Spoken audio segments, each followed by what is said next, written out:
Good morning and welcome back to Ahmed Blog and Gaming FF. তো আজি আছো এতে বামুনবাৰী উচ্চ মাধ্যমিক বিদ্যালয়ত ফাংচন চাবলৈ আহিছো। তো আপোনালোকক ফাংচন দেখুৱাম এতে কি হয় আৰু বহুত দিনৰ পৰা ভিডিঅ' দিব পৰা নাই, অলপমান অসুখ হৈছিল মোৰ, সেইবাবে ভিডিঅ' দিব পৰা নাই আৰু এতিয়া লাহে লাহে দিম ভিডিঅ' চব। তো ভিডিঅ'টো শেষলৈকে চাই থাককচোন।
তো গাইজ আপোনালোকক যিমান পাৰোঁ মই ফাংচন দেখুৱালোঁ আৰু এতিয়া ফাংচন হৈ আছে তো আৰু ৰাতি ফাংচন দেখুৱাম আপোনালোকক, ৰাতি নাটকো হ'ব।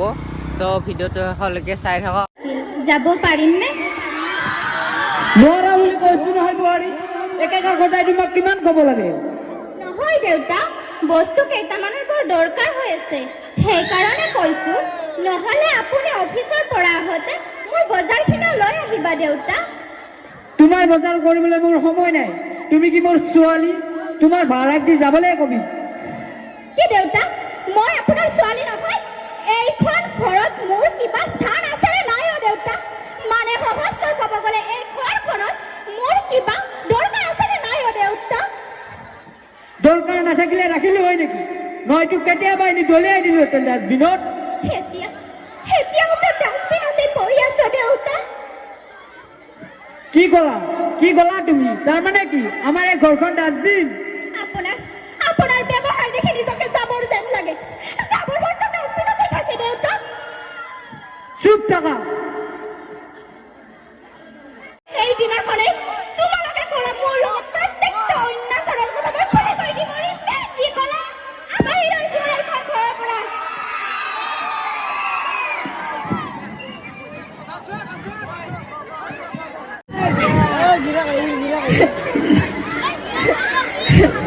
দাদা, দাদা, কি হ'ল ভণ্টি?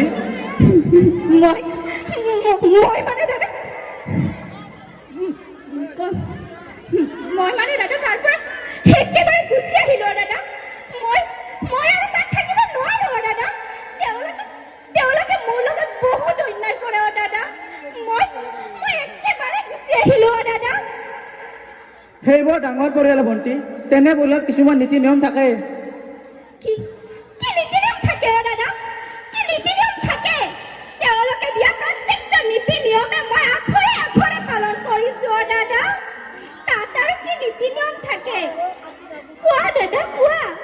আৰু তুমি কোৱাৰ দৰে তেওঁলোক একো ডাঙৰ জ্ঞানী গুণী মহাপুৰুষ নহয় দাদা। তেওঁলোক আচলতে মানুহৰ দয়া মমতা একো বুজি নাপায়। তেওঁলোক একেবাৰে নিষ্ঠুৰ দাদা। আনৰ লগতে বেয়া নোহোৱা গতিকে মই ৰাখিব নোৱাৰো। তেনেকৈ নক'ব দাদা। বিয়া মাথো এবাৰ। জীৱনত যিমানেই ধুমুহা নাহক কিয়, সেই ধুমুহাৰ লগত যুদ্ধ কৰি হ'লেও মই মোৰ স্বামীৰ স্মৃতিক লৈ জীয়াম দাদা। যদি তুমি ৰালৰ প্ৰকাশ থাকা, তেন্তে তেওঁলোকে মাৰিলেও কাটিলেও সেই ঘৰখন থাকিব লাগিব। আৰু মোৰ ল'ৰা ছোৱালী আছে, মই তোমাক ৰাখিব নোৱাৰো। এৰা, শুনিছানে?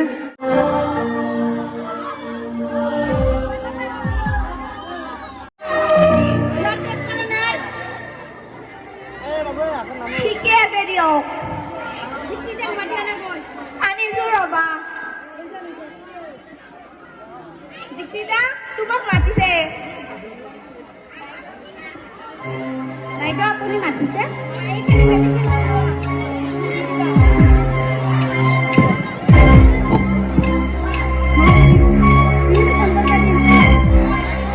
তেওঁলোকৰ ঘৰতে ফোন কৰক।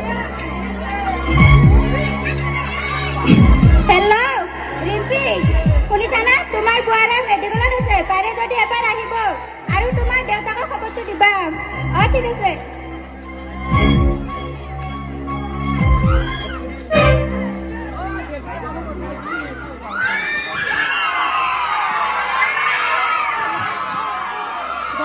কি হৈছে তোমাৰ?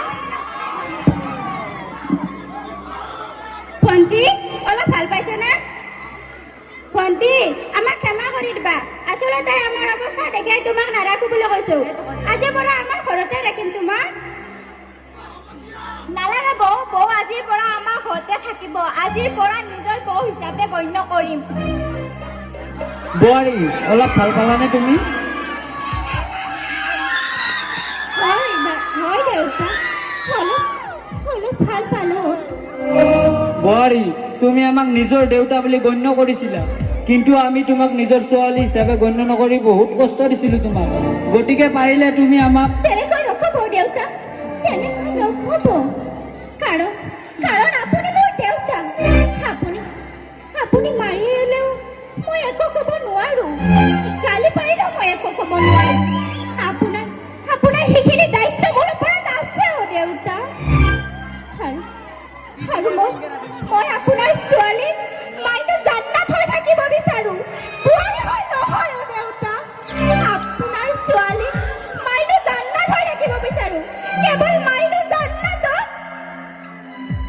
তুমি আজিৰ পৰা মোৰ ছোৱালী। ব'লা আমি এতিয়া আমাৰ ঘৰলৈ যাওঁ।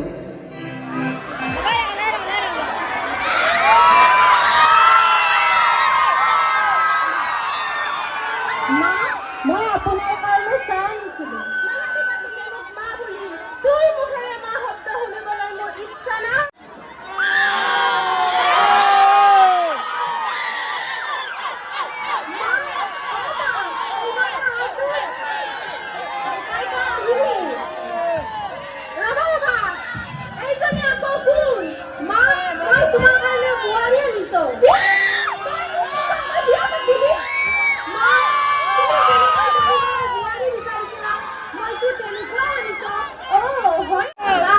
বস্তুখিনি ইমান ধুনীয়া, মইতো এনেকুৱা ঘৰৰ বোৱাৰীয়ে বিচাৰি আছিলো।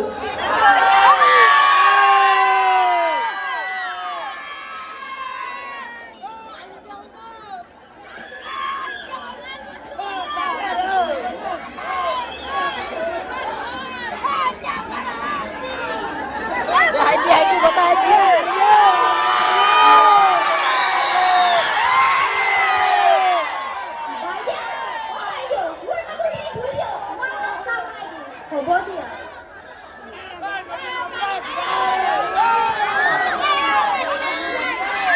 পানী নাই পানী নাই পানী নহ'লে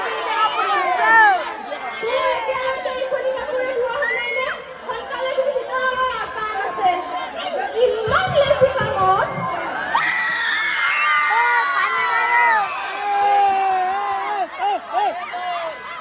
মই বিয়া হৈ খুব ফুলা বস্তুটো অলপো নেপালো।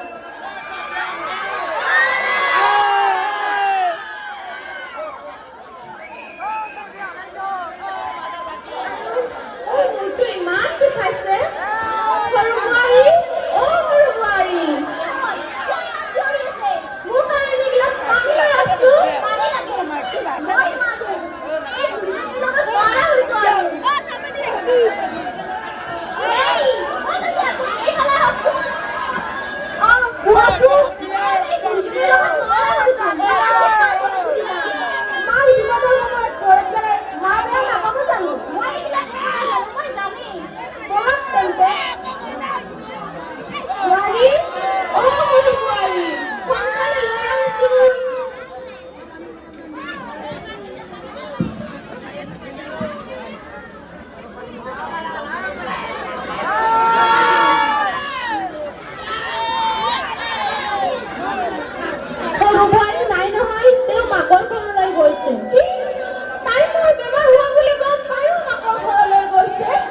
হ'ব মা, আপুনি মোকেই কওক কি কৰি দিব লাগে।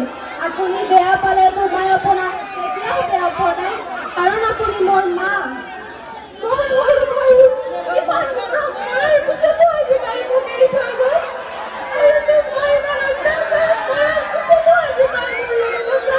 হ'ব মা, আপুনি মোৰ বাদ দিয়ক। আপুনি যে মোক বুজি আছে, তুমি মোৰ মৰমৰ বোৱাৰী।